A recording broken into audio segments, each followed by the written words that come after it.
Hey guys, so today we're going to be talking about how much money you should have in the bank by the age of 30.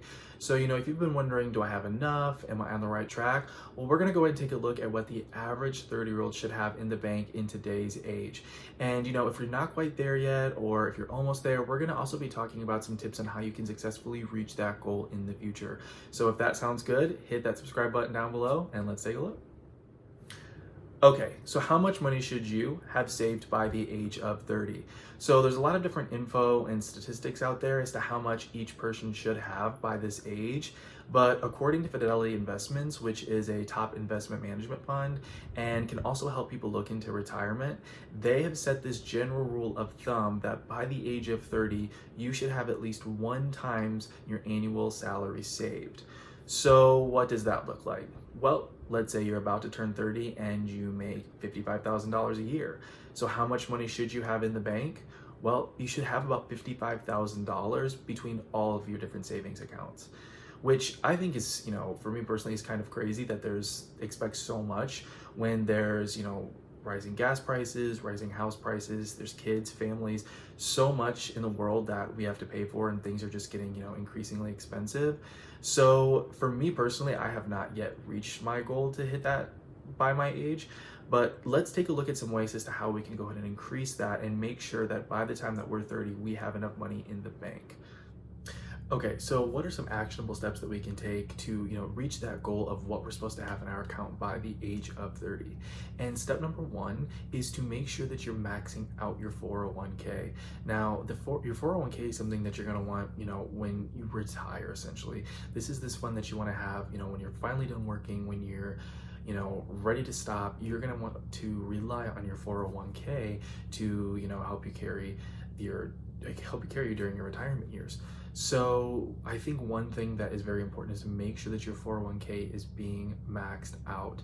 And luckily, most employers in this day and age will actually match your contribution to your 401k. So it's important that each week, you're donating the most amount possible that you can afford to your 401k, because chances are good that your employer will actually match that contribution. So it's something that's you guys really want to look into. It's very important.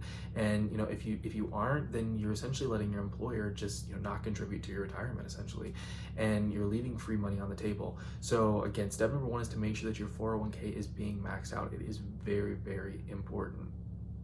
Okay, so tip number two is to start practicing living below your monthly income. Now, let's say you make $2,500 a month. Well, $800 of your paycheck is going to go to rent, and then another $500 is going to go to maybe food for the month. So that leaves you with essentially about $1,200 left. And for the rest of the month, you're going to be spending on having fun, on, things that you may need essentially for the month. And it's important to really recognize how much you're making per month and how much is actually coming back out of your bank account, paying for things that you're using. So it's really important to set a budget and really start to practice living at least 5 to 10% under what you're making every month, because essentially then that 5 to 10% will then go into your bank account and start adding up in the future. And before you know it, you'll have all that money saved. Okay, so tip number three is to save that tax return. Now, it is that time of the year where taxes are due, and that means that hopefully many of us will be getting a tax refund.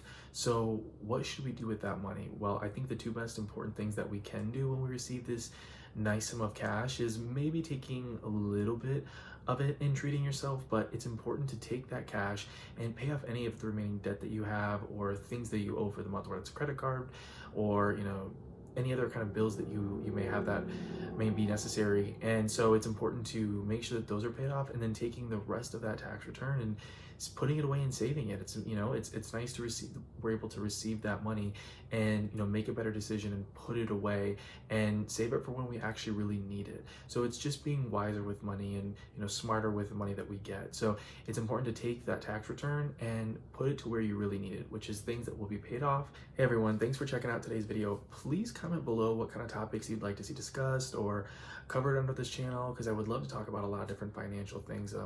Something that I really, really love to cover and teach on. So please let me know in the comments below, and I will see you guys next time.